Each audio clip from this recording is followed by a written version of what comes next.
प्रणाम सब गोटे के। हम मंजू मिश्रा आइ अहाँ सबके बीच एकटा भोले बाबा के नचारी ल क उपस्थित छी।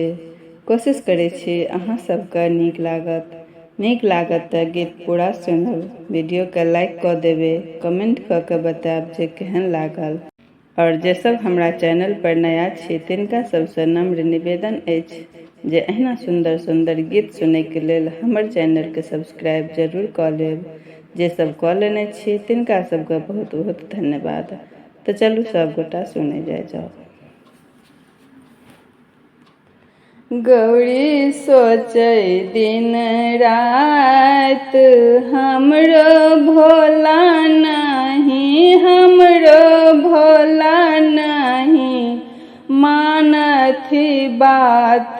गौरी सोचे दिन रात हमरो भोला नहीं, हमरो भोला नहीं मानथी बात।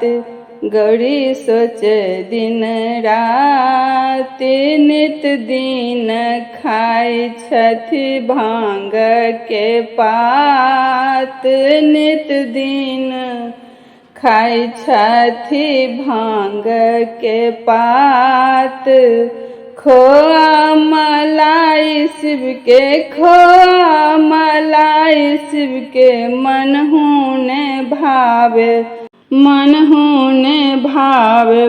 गौरी सोचे दिन रात हमरो भोला नहीं, हमरो भोला नहीं मानथी बात। गौरी सोचे दिन रात अंगना में बेलक पात तोड़ी तोड़ी खाथे। अंगना में बेलक पात तोड़ी तोड़ी खाथे।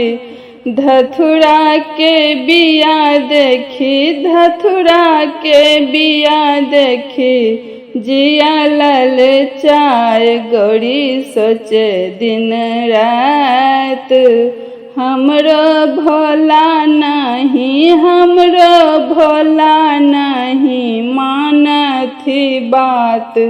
गौरी सोचे दिन रात भनहि विद्यापति सुनु गौड़ा दाई। भनहि विद्यापति सुनु गौड़ा दाई।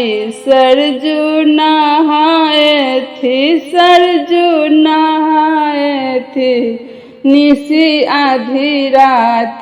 गौरी सोचे दिन रात हमरो भोला नहीं, हमरो भोला नहीं मानै छथि बात। गौरी सोचे दिन रात।